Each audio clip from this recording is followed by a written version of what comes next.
Lagot sila. Grabe to. Just in breaking news, Supreme Court. Kumilos na. Naglaglaga na. Ayan, syempre itong balitang ating matutunghayan ngayon ay nagmula kay Balitang Pinoy TV. At ito po ang inyong lingkod na si BT na magbibigay ng reaksyon at komento dito sa video na ating matutunghayan ngayon. At huwag na natin pagtagalin at sabay-sabay na natin panoorin ang laman ng video na hatid sa atin ni Balitang Pinoy TV at bibigyan natin ng reaksyon ang balitang ito. Pasok! Ang Balitang Pinoy TV. Ayan, Balitang Pinoy TV. Magandang Ayan. araw sa inyong lahat at sa mga kakabukas lang ng kanilang cellphone. Ayan, syempre bago natin simulan ng video ito, nais ko nga pala magbigay ng credits dito sa boses at video na matutunghayan natin ngayon at bibigyan ng reaksyon. Syempre ang paborito natin, walang iba kundi si Banat Bay. Ayan, palakpakan natin si Banat Bay. Syempre, huwag niyong kalimutang suportahan ang channel ni Banat Bay at huwag niyo rin po kalimutan na mag-subscribe mga katunay para maging updated tayo sa mga vlogs na nilalabas ni Sir Banat Bay. Yan, syempre suportahan din natin ang Banateros mga katunay. Ipagpatuloy natin. At telebisyon, hello po sa inyong lahat at sa mga patuloy na sumusuporta sa channel na ito at nagsasabing, "Uy, Banat Bay, ikaw ang aming panggising." At habang kami ay tumatae, umiihi, ay aming ikaw pinanunood. At habang ikaw ay nagsasalita dyan, kami ay tawa ng tawang parang mga tanga. Maraming salamat po. Pare-pareho po tayong parang mga tanga. Kasi tawa rin ako ng tao mag-isa dito.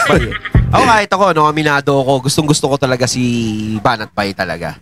Kaya pag ako nire-reactionan ko yung mga video ni Sir Banat Bay, talagang ako, tuwan-tuwa talaga ako eh. Gustong-gusto ko talaga kasi ang sarap niyang i-reaction. Ay, ano ba pag-uusapan natin ngayon, Banat Bay? Hindi ko rin alam eh. Hindi, marami tayong pag-uusapan. Actually, isang pag-uusapan natin, ay naku, matindi ho. Si Ontiveros iniwan na. Hindi ko ng asawa, ha? Hindi ko ng asawa. Hindi rin ng boyfriend. Iniwan Hindi, na. iniwan na. Mamaya, papaliwanag natin kung sino na Kaya sinasabing iniwan na, dadalawa na nga lang eh. Si Bam tsaka si Kiko, iniwan pa siya. ang iwan sa kanya, ha? At the same time, naku po, pinagpapaliwanag ng Supreme Court ang mga mambabatas natin. Ayun na. Kung anong ginawa nila doon sa first impeachment, second and third impeachment. Nako. At dahil dyan, eto mga kababayan, may bubulo ko sa inyo. Dahil dyan, naglaglagan sila. Yun! Kasi, alam mo, mukhang ano na to eh, mukhang ako feeling ko ito pakiramdam ko lang naman. Feeling ko kahit to Supreme Court, medyo medyo sandali. Ginago niyo yung impeachment eh. Wag ganon. Ilagay niyo sa tama. Feeling ko parang ganon na yung nararamdaman ng impeachment. Kahit ang Supreme Court na bubutasan na sila eh. Di ba sa Senado, kino-question na yung Kamara dahil sa nangyari niya sa impeachment na yan. Ngayon yung Supreme Court. Di ba? Na yung Supreme Court. Supreme Court, ganyan na rin. Kino-question na din sila. Be wrong. Pero this is just my opinion. Na feeling ko, sinisita na ng Supreme Court yung ginawang proseso ng Kamara.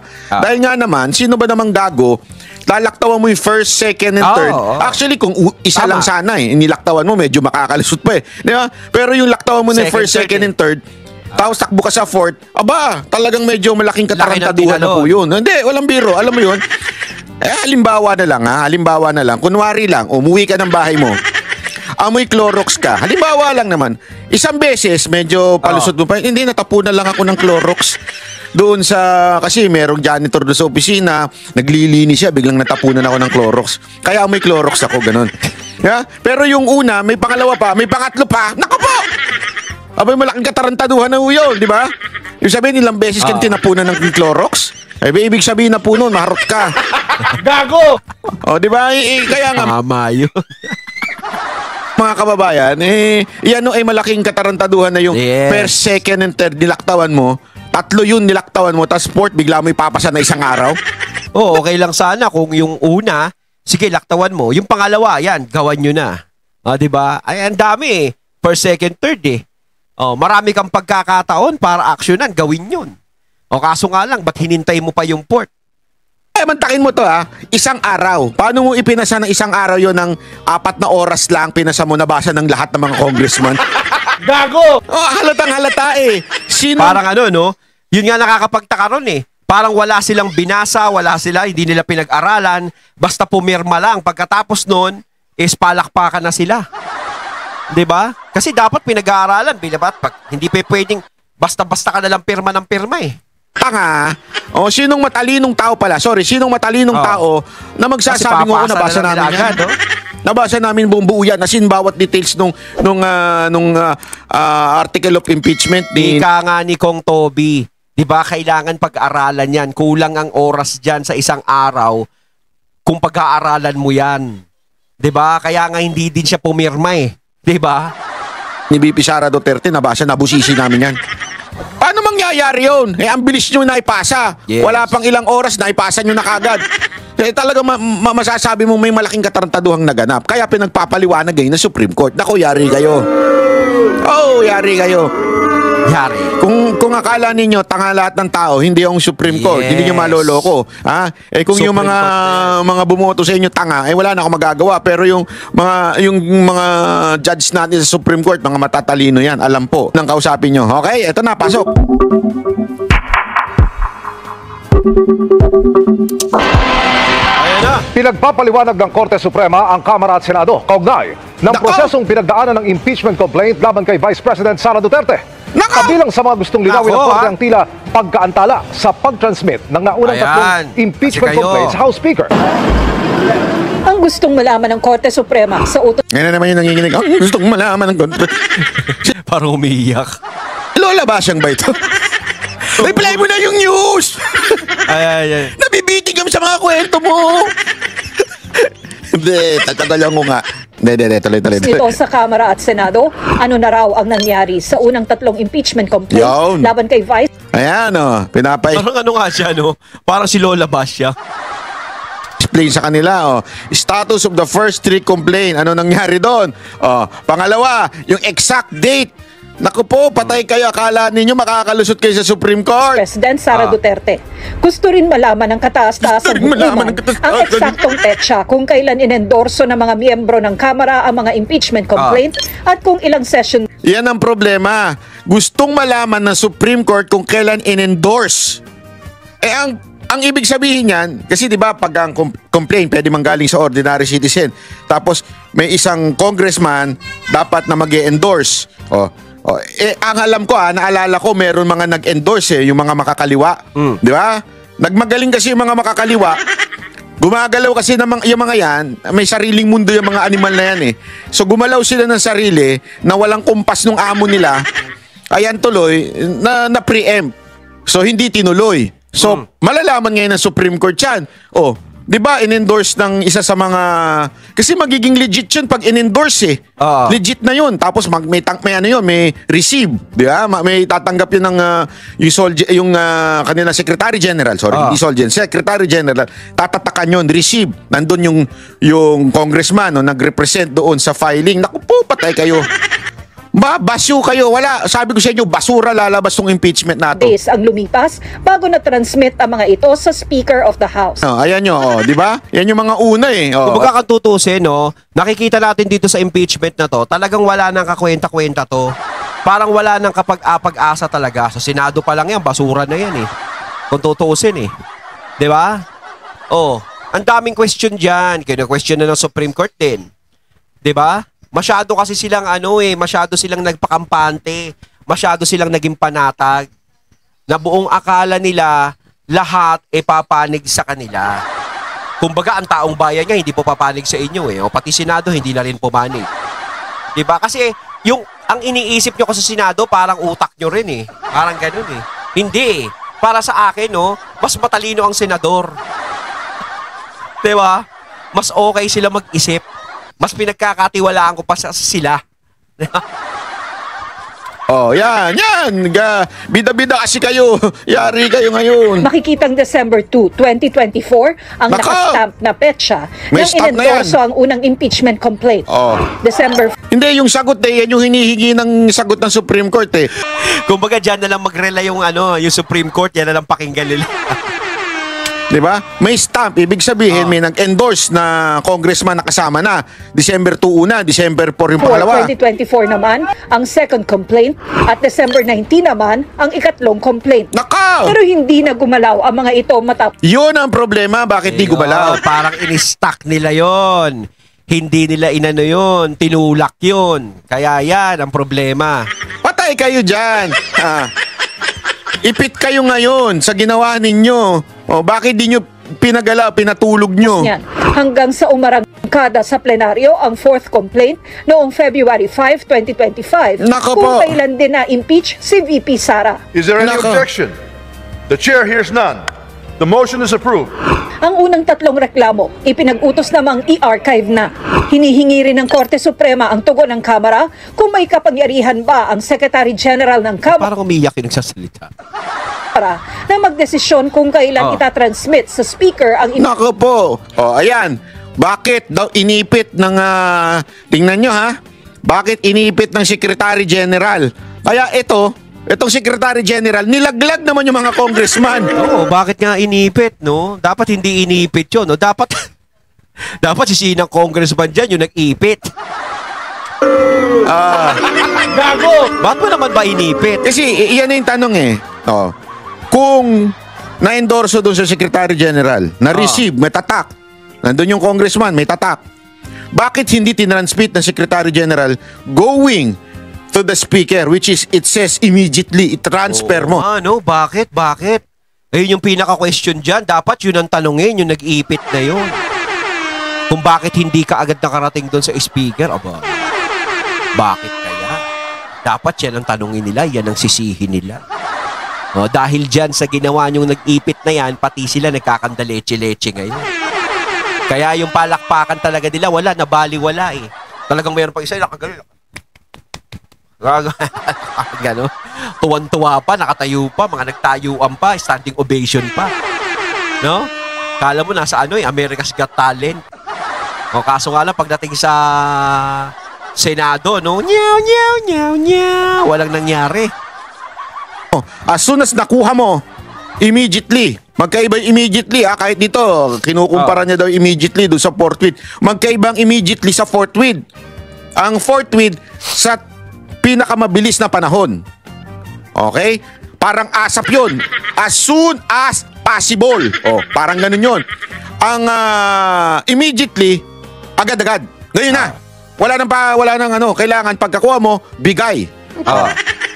Ang problema, eto. impeachment complaints at kung may otoridad ang Secretary General na tumangging i-transmit ang mga ito.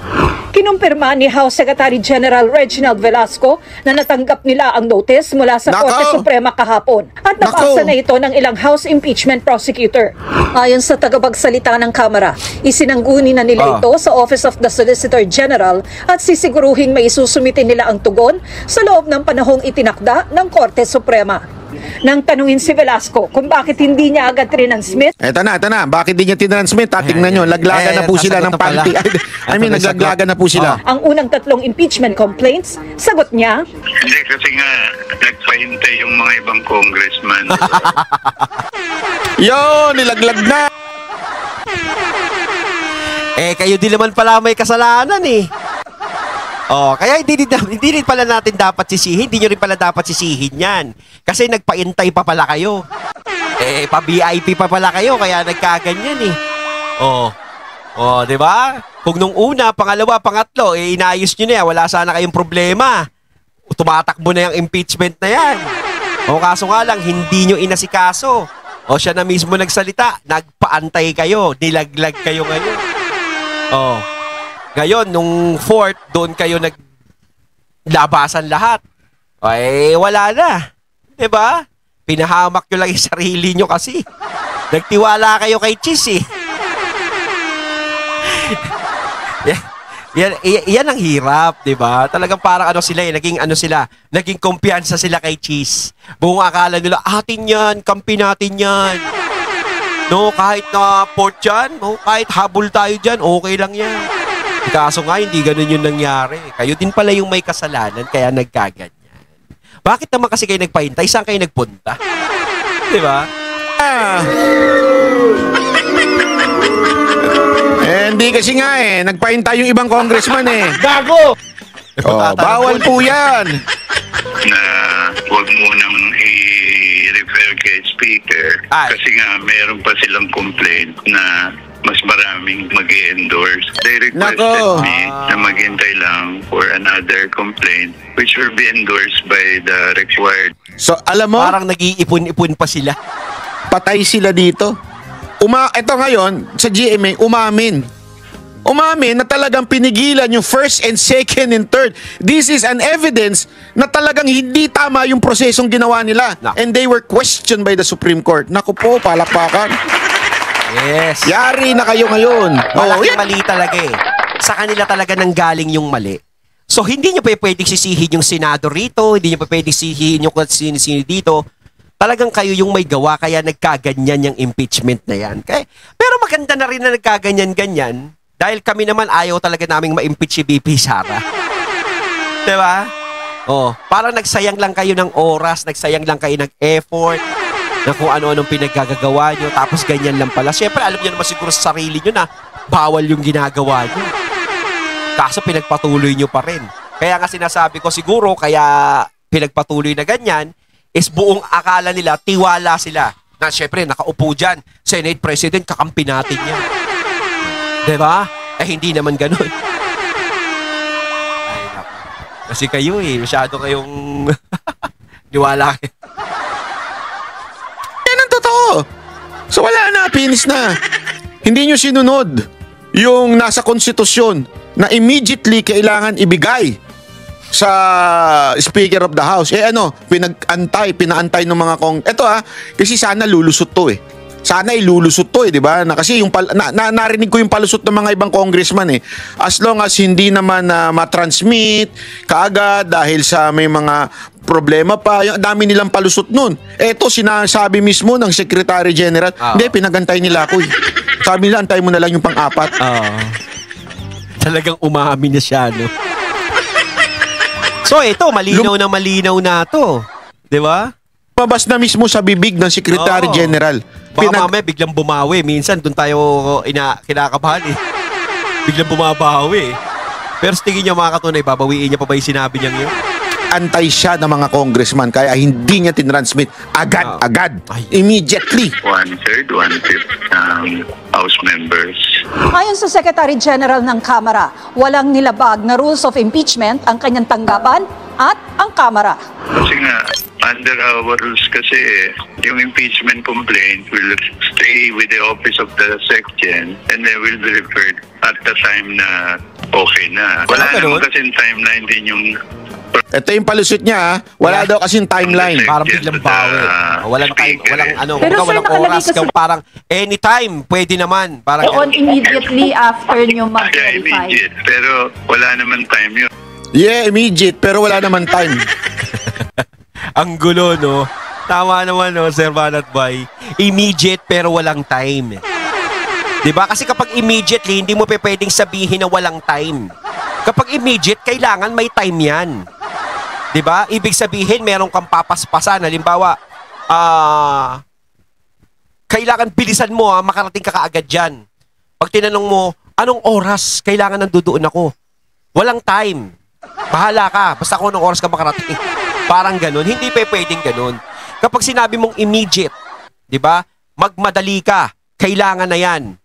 Kailangan eksaktong 2:00 nandudoon ka na. 2:00 ng hapon nandudoon ka na. Kailangan nandudoon ka na. Kasi immediate wala namang waiting dun di ba? Kaya parang ang labo nung magiging palusot na yon. Immediate tapos walang time. Napakahirap na paniwalaan yung ganun. Di ba? Sir, immediate is a time. Yes. Ibig sabihin ng immediate, agad-agad. Oo. Pag inutusan ka ba ng asawa mo, umuwi ka kagad. Agad-agad ngayon na. Pwede ka bang pag-uwi mo sa bukas na madaling sa araw ka na uwi, sabihin mo. Bakit? Wala namang time frame yung sinabi mo Ganyan ka pa magsalita. Wala namang time frame yan sinabi mo, di ba? Sinabi mo lang immediate. Tama. Ano sa tingin mo, sir, ang mangyayari sa'yo kung sakaling sabihin ng asawa mo yan? Umuwi ka agad-agad! Ngayon na! Sapul ka. Immediately! Tapos uwi ka madaling araw. Sabi, wala naman kasing time frame yung immediately mo. Ano sa tingin mo? Tama. Baka masampal ka ng asawa mo gano'n, di ba? Pag ginawa sa'yo yun? Yes. Hindi. Hindi sa asawa niya, hindi ko sinasabi siya. I mean, kung ari ikaw, may asawa ka ganun, pinauwi ka. Immediately, umuwi ka ngayon din, ha? Umuwi ka. Oo. Tapos biglang hindi ka uwi, madaling araw ka uwi. Kung gaganong susuray-suray ka pa, parang wala namang time frame yun. Sinabi mo lang immediate pero walang oras. Time frame. Yung immediately mo, wala naman time frame yun eh. Abay, Kasi tarantado ka pag immediate, kailangan gets mo na yun eh. pala eh. Sinabi na kang immediate eh. Tapos walang time frame. Nanganganak na ako eh. Animal ka eh. Gago! Lalabas na yung junior natin. Sabi ko, umuwi ka agad eh. Hindi, wala naman yun eh. Hindi na. Ano ba ibig sabihin na immediate? Walang time frame yun eh. Ayon, natatay natin ngayon ng video na nagmula kay Balitang Pinoy TV. At syempre natunghayan natin ang boses na yun, ang video na binigyan natin ng reaksyon na nagmula kay Banat Bay. Kayo mga katunay, anong masasabi niyo tungkol dito? Comment lang po kayo sa comment box. So once again, I'm BT and I'm out. Peace.